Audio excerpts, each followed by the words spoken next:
Saudações cordiais, prezado ouvinte. Vamos mais uma vez meditar sobre uma porção da Palavra de Deus, ou alguns textos da Palavra de Deus. Nos últimos meses, especialmente últimas semanas, tem sido postado muitos estudos sobre os tempos finais, com visões diferentes e interpretações diferentes, e uma questão que tem sido abordada é a questão do arrebatamento. Por isso, ouvintes estão perguntando, como é que vai ser o arrebatamento? Quem vai ser arrebatado? E outras perguntas, o que vai ser das crianças no dia do arrebatamento? E até a questão de gerar novos filhos. Será que é prudente nos tempos finais gerar novos filhos? Então são muitas perguntas que são levantadas e queremos hoje entrar um pouquinho em alguma dessas áreas. Então nosso tema é arrebatamento. Quem vai? E as crianças? O que vai ser delas? Então, há muitos ensinos diferentes e o ensino mais tradicional é sobre um arrebatamento único, onde Cristo vem uma vez até as nuvens e toda a sua igreja, quer dizer, todos aqueles que são verdadeiramente salvos vão ser arrebatados junto com os que já faleceram, vão ressuscitar e vão ser arrebatados, então, todos de uma só vez.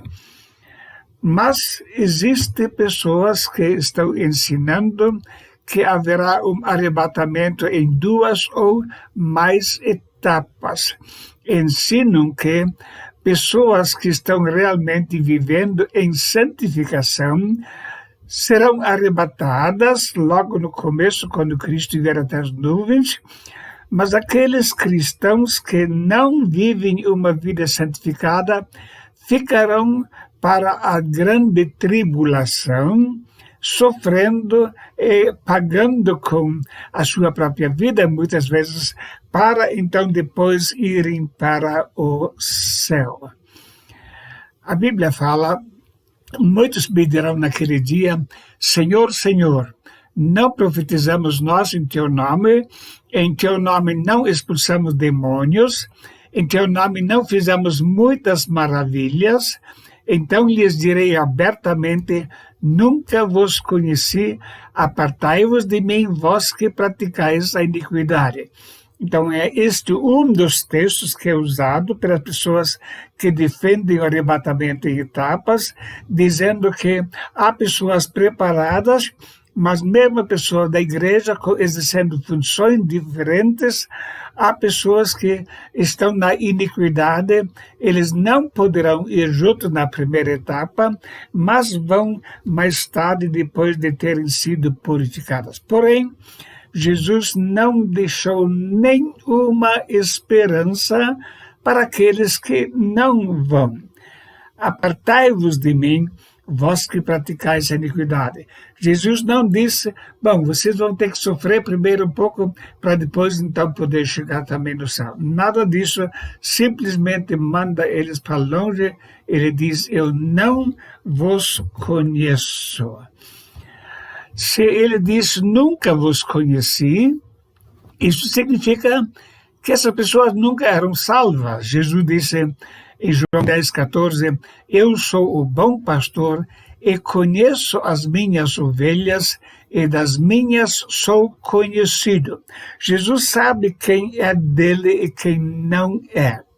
E quando ele diz naquele texto, Mateus capítulo 7, nunca vos conheci, isso deixa bem claro que essas pessoas que não foram juntas nunca foram salvas, simplesmente eram desconhecidas do Senhor.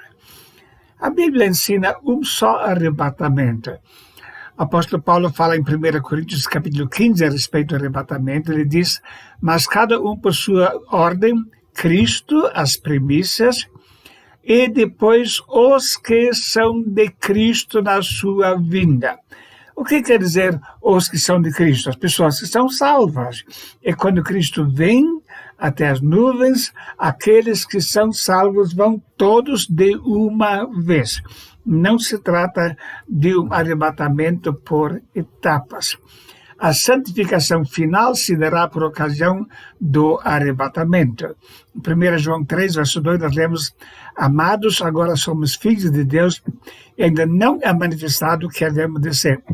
Mas sabemos que quando Ele se manifestar, seremos semelhantes a Ele, porque assim como é, o veremos. Então, quando Ele se manifestar, então nós seremos semelhantes. Ainda não somos perfeitos, mas naquele momento haverá então a santificação final do cristão. Ele continua: e qualquer que nele tem essa esperança purifica-se a si mesmo, como também ele é puro. 1 João 3,3. Isso quer dizer, a pessoa já está vivendo uma vida de santificação. E conforme esse texto, aquelas pessoas que não estão vivendo uma vida de santificação não têm essa esperança de encontrar com o Senhor Jesus.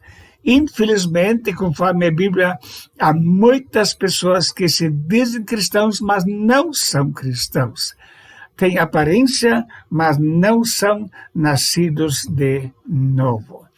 Uma outra pergunta que é feita frequentemente: o que acontecerá com as crianças no arrebatamento? Imaginemos uma cena onde os pais são salvos, e quando Cristo vem, os pais vão ser arrebatados. E os seus filhos, o que acontecerá com eles? Realmente, a Bíblia não tem nenhuma referência direta tratando desse assunto, porém, existem passagens bíblicas que nos permitem ter uma ideia do que vai acontecer. Vamos ver em primeiro lugar em Mateus 18,14. Assim também não é a vontade do vosso Pai, que está nos céus, que um desses pequenininhos se perca. Há pessoas que afirmam que naquele dia os escolhidos, as crianças escolhidas por Deus, vão para o céu. E aqueles que não foram eleitos, eles vão ficar aqui para o governo do anticristo. Então, o ensino da predestinação. Não é isso que a Bíblia fala. A Bíblia deixa muito claro aqui: não é a vontade de vosso Pai que está no céu que um desses pequenos se perca. Quer dizer, Ele quer ver no céu todas as crianças. Continuando, ele disse: em verdade vos digo que se não vos converterdes e não vos fizerdes como meninos, de modo algum entrareis no reino dos céus. Portanto, aquele que se tornar humilde como esse menino, esse é o maior no reino do céu. Então, aqui ele até cita as crianças como exemplo de humildade, dizendo que deles é o reino dos céus. O segundo fato que a Bíblia nos aponta: Davi pecou e o filho nasceu, mas ficou doente e faleceu. E depois da morte do filho, então Davi comeu, os seus amigos estranharam que agora ele estava se alimentando, aparentemente satisfeito, e questionaram. Então Davi dá essa resposta: porém, agora que está morta, por que jejuaria eu? Poderei eu fazê-la voltar? Eu irei a ela, porém ela não voltará para mim. 2 Samuel 12, 23. O que Davi está afirmando? Sabemos que Davi foi para o céu. E ele diz: eu vou para ela, eu vou para essa criança. Como é que Davi sabia que essa criança estava salva? Ele conhecia Deus e tinha conhecimento das verdades espirituais. Uma criança pequena, quando morre, evidentemente vai para a glória celeste. A Bíblia mostra que Deus não leva em conta os tempos de ignorância. Atos 17:30. Mas Deus, não tendo em conta os tempos da ignorância, anuncia agora a todos os homens em todo lugar que se arrependam. Então, aqui está falando sobre gentios, em primeiro lugar, mas, evidentemente, essas criancinhas também estão no seu tempo de ignorância, não conhecem ainda as verdades espirituais, e Deus não vai levar em conta o fato de elas serem pecadoras, mas vai levá-las para junto de si. No meu entendimento, as criancinhas vão ser arrebatadas também. Agora, deixo bem claro, isto é o meu entendimento sobre esta situação. Uma terceira pergunta que se levanta: engravidar nos tempos finais, será que isso é prudente? Será que é certo? Será que os pais devem ter mais filhos sabendo as grandes dificuldades que estão na nossa frente? Nós lemos a respeito de Jesus falando, Jesus, porém, voltando-se para ele, disse: Filha de Jerusalém, não chorais por mim, chorai antes por vós mesmas e por vossos filhos, porque eis que hão de vir dias em que dirão: bem-aventuradas as estéreis, e os ventres que não geraram, e os peitos que não amamentaram. Provavelmente Jesus estava tendo em mente aqui, em primeiro lugar, a destruição de Jerusalém, que aconteceria no ano 70 após Cristo, onde 1 milhão de judeus aproximadamente foi morto, mas sem dúvida está relacionado com os tempos finais. Ele então deixa bem claro, vai haver um tempo em que vão dizer: bem-aventurados as estéreis e os ventres que não geraram. Isso não quer dizer que Deus está determinando que não devem ter filhos, mas ele mostra aqui como as pessoas, nos tempos finais, vão encarar a questão de ter filhos. Então, vai depender muito da época do arrependimento.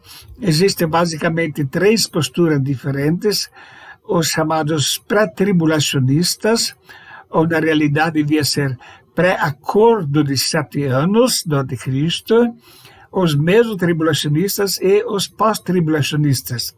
E se realmente o arrebatamento for antes do acordo de 7 anos, então a vida vai continuar mais ou menos normal, agravando-se cada vez um pouco mais.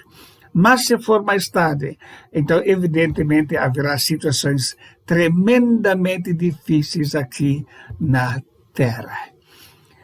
A Bíblia diz: eis que os filhos são herança do Senhor, e o fruto do ventre o seu galardão.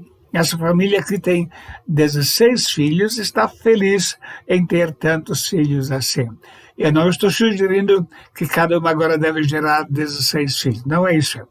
Mas é muito importante no planejamento familiar pensar também qual vai ser o futuro dessas crianças.